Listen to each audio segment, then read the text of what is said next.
Okay. Good morning, everyone in TV land.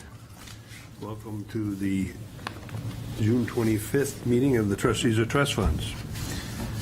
We will start with the minutes of our last meeting on May 28th. I'll entertain a motion to approve those minutes. So move. A second.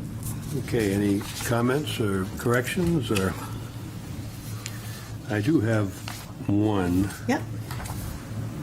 and I've taken a liberty of preparing it for you, but just for you gentlemen, on the second paragraph, on the, I guess it's the third paragraph, fourth paragraph of the minutes, once you, if you include the Daniel Street.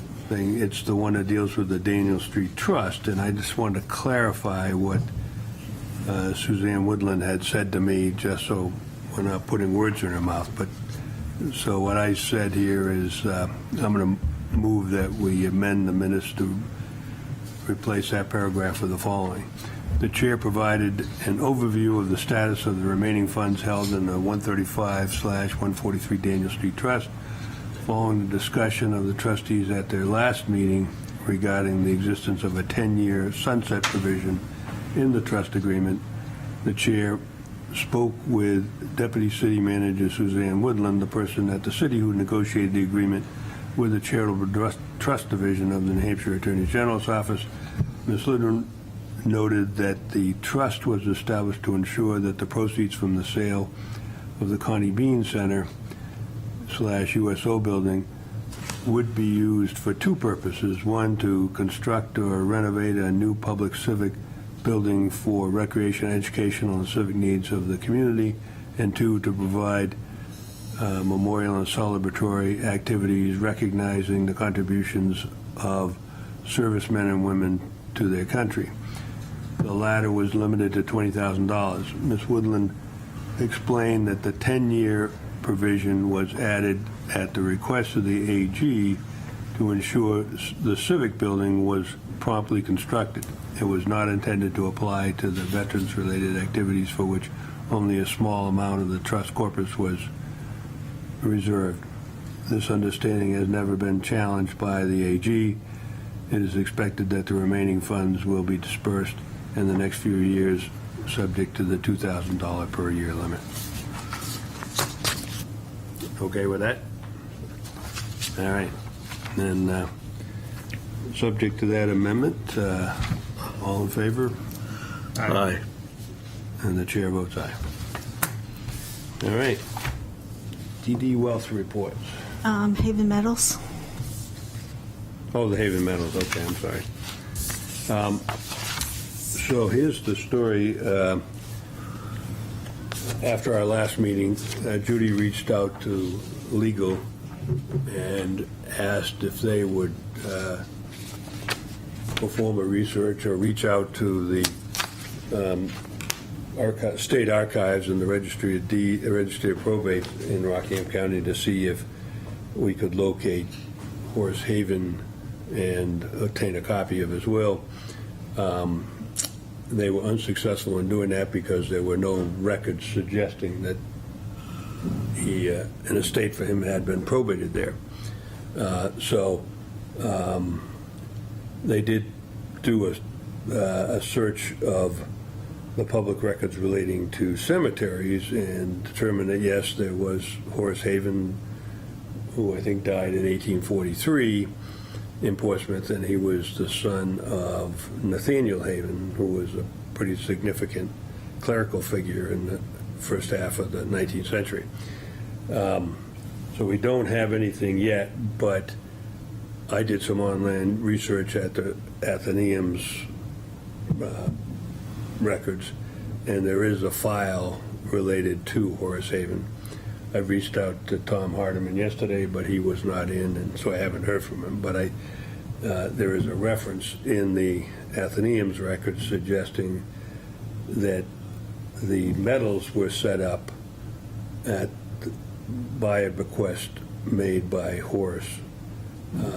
Was he the son of Nathan? Yes, Nathaniel, yeah. So hopefully by the time we come back here and in 2 or 3 weeks for our July meeting, I will know what they have. But it does reference that there was a provision in Horace's will. So I'm guessing, they have a very extensive file on Nathan because of his prominence in that time period. And I'm guessing that, and I should say, and Horace died when he was 21. Oh, gee. Yeah. And he set this up? And he set it up.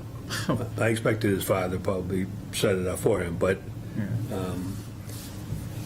it does specifically say in the Athenaeum summary of him that this was set up to benefit students who were attending Portsmouth High School and who did well.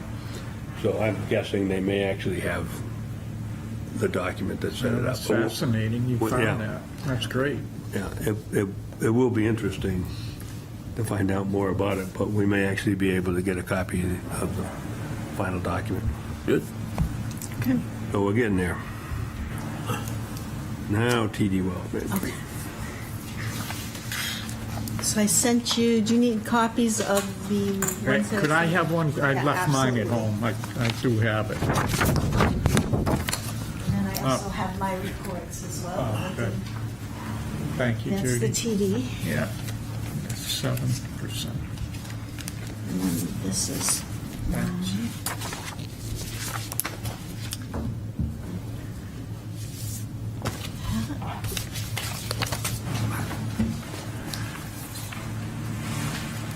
Now it even balances. Thank you. I know. Yep. Can you send these to me electronically? Yes. Okay, great. I'd like to have the large ones here, but I don't like to store paper in my home anymore. I don't blame you. So you want to walk us through these, Sure. Judy? The first one is your dashboard, and that came from John. John sent that over. Pretty much, year-to-date performance is 7%, and he spoke about that when he was here last month. So we're a little bit above the investment policy benchmark, which is great. May seems to be, overall, it was a good month. So, Very good month. yeah. And then on documents that I gave you is basically just the first sheet is the breakdown from the beginning of the month to the end of the month, and how it's broken out by fund. There were no payouts in that month. The second sheet that you have is the year-to-date graph. So it's basically May to May. So you can see there's quite a difference between May of 2023 and May of 2024.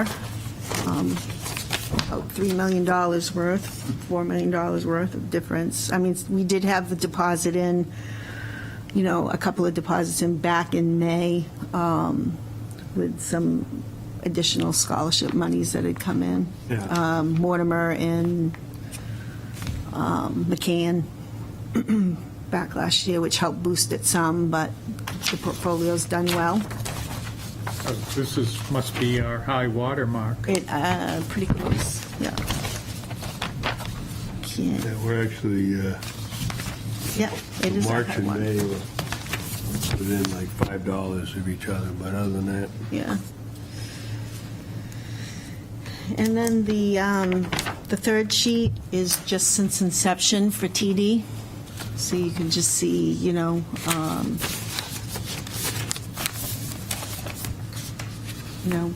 when we first sent the money over, we sent over about 21 million. To date, we're at 24.7. So, and it just shows the ups and downs, and does show withdrawals out on the side so that you can see,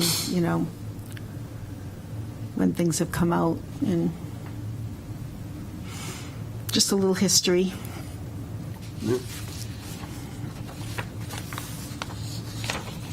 questions of Judy? Yeah, it's good.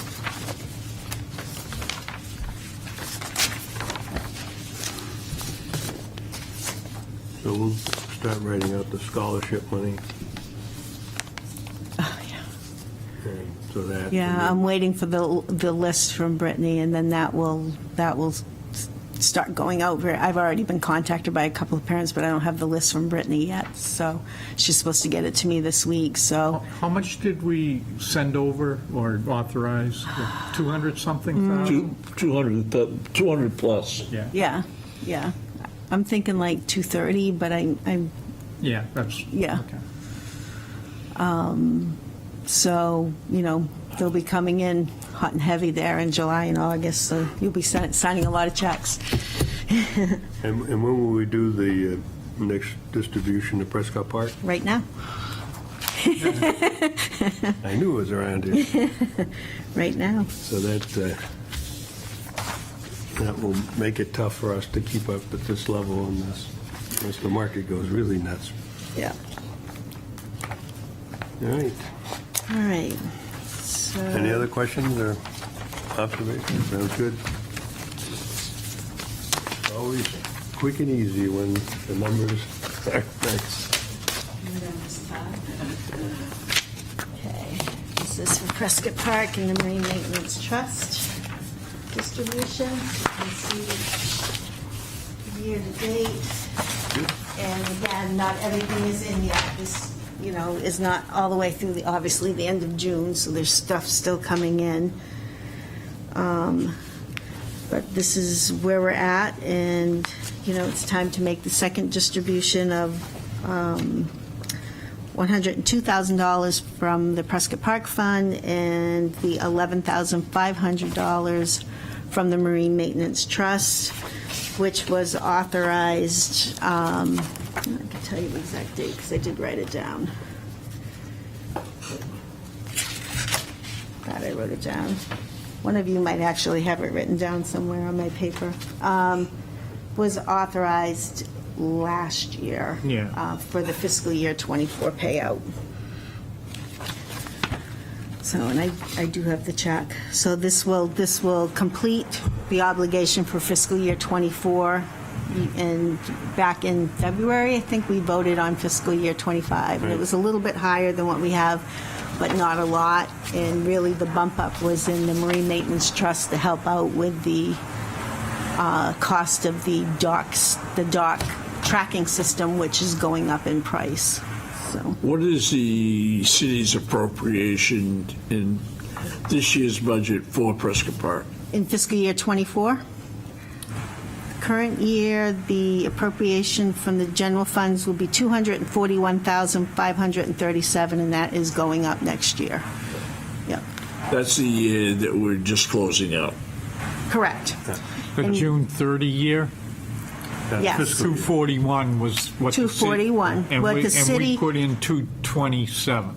And we put in 227, but also there's 60,000 coming over from the parking fund. So it's really 300,000 that the city is contributing in, So 300 plus 224 Yes. from the city. Yeah, is 500. 524. 568.86 is the total budgeted amount. 568? Yeah, It's at the bottom of that Yeah. yellow column. Oh, yeah, there it is. Yeah. Yeah.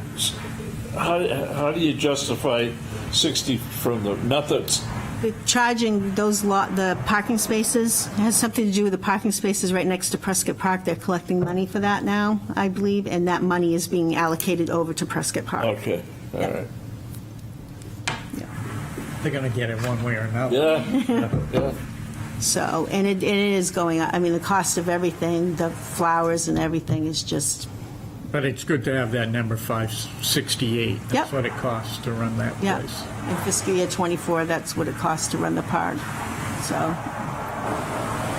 yeah. So I do have the check. Remember when the whole budget for the park was about 250? 200, yeah. Yeah.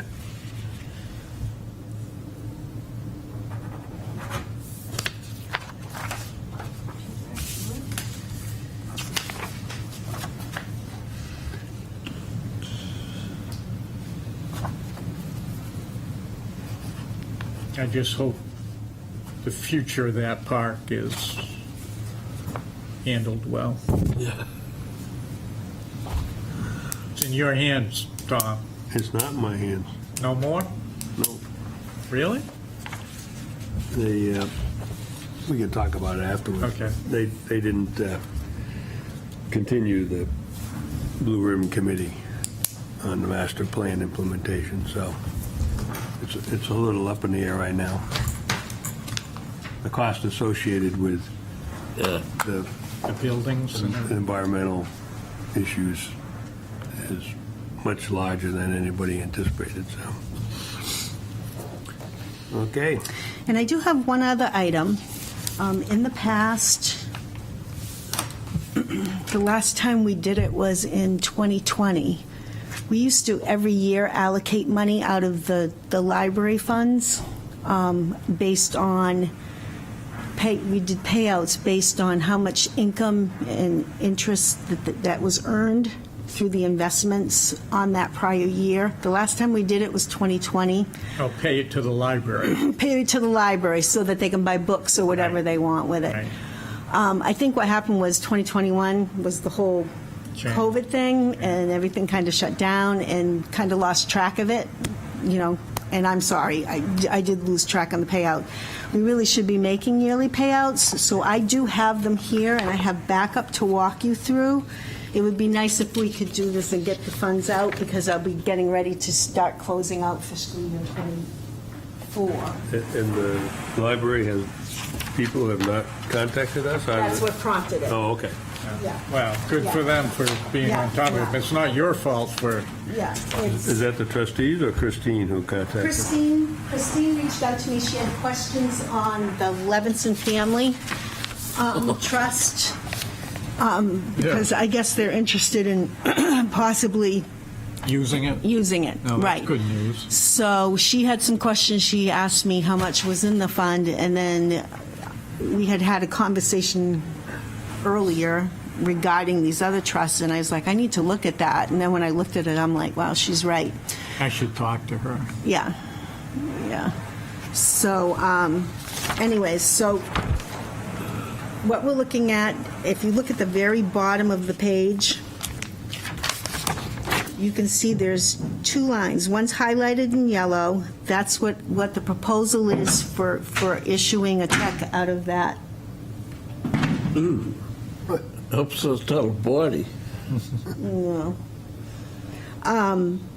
So the one highlighted in yellow, you mean? The ones in yellow are what is the recommendation for paying out. And what that's based on is, you can see above it, it's the investment income, the dividend and interest, less the TD fees for each trust, because those are divided out.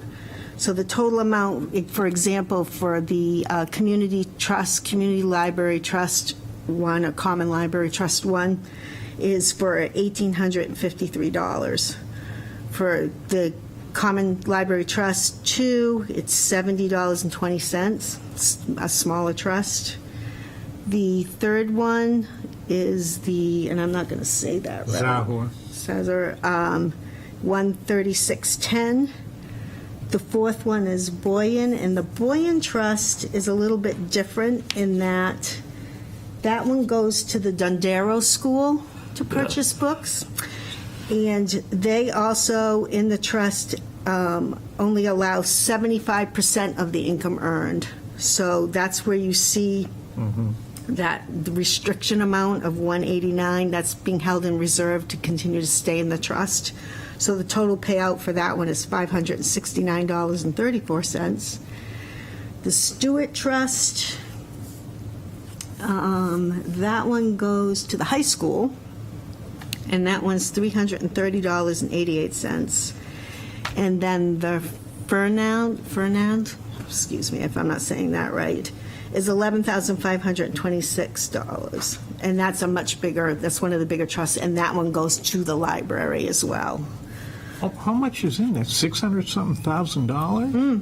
I've never even heard of that one. Yeah, there. it's been there a long time. Really? Yeah. Have we been I know we used to pay out on the common trust. No, you can see that very last line. That was fiscal year 2020, what we paid out. So we gave them $8,000 out of that trust in fiscal year 20. That was the last time we had paid out. So Where am I looking at? the very, 8,000? underneath the award amount that's highlighted in yellow, Oh, yeah. Okay, see that thanks. 8,000? Yeah, okay, interesting, okay. And then the Levison Trust earned $585.27 in income, but again, that one's different because that's used specifically for a program, and they come in and make that request of Okay. you. So that's why it's zero for a payout for right now. But I do know that Christine did ask how much was in there, so I think she's looking at something. So I would like to propose to you to consider making a payout to those trusts. Do you since have it to hasn't write been done separate, right. did you write just one big check? What I wrote was the Dondero School is a separate one because that goes to them. Then we've got the Boyan that goes to the high school, and then the 4 other trusts are on one that goes to the library. That's how it's been done in the past. On the trust where there's the $189 holdback, does that money then become part of the corpus, or? Rolls over, yeah. I'll move approval. Second. Any further discussion? All in favor? Aye. Aye. And I will make sure I've added that to my calendar so that I don't lose sight of it again as far as getting the payouts, but I'm sure But that. did she put this, I mean, you would think this would be in her budget. I don't know. I'm not sure how she handles that. I mean, I'm not sure, yeah, but I'm sure she'll be very happy to get they'll be very happy to get the funds, so. Sign, please. I mean, they still have their own trust funds Yeah, over they there. have, I don't even that know they what's in manage. that, that's It's not correct. that much, but it's still something. Yeah, I have no idea what's in that. That's so that they have their own trustees, so. Right, They have their own trustees.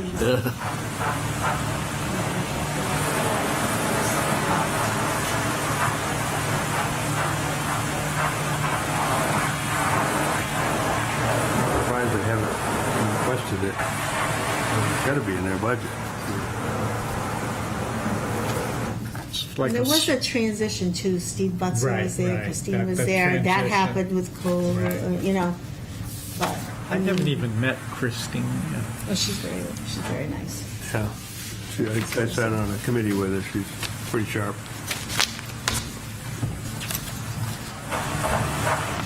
So thank Miss you. Boyd, Dondero School. So that's how.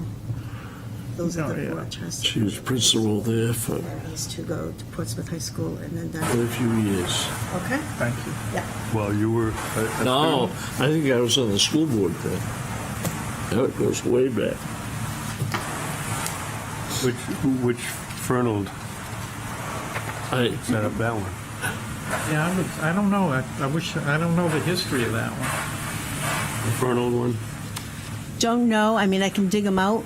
No. Some of them are very old. I'll see what I've got, and I can dig them out and send it. Or the next time we do it, I Yeah. can send them out to you ahead of time so that you can look at them if you'd like me to do that.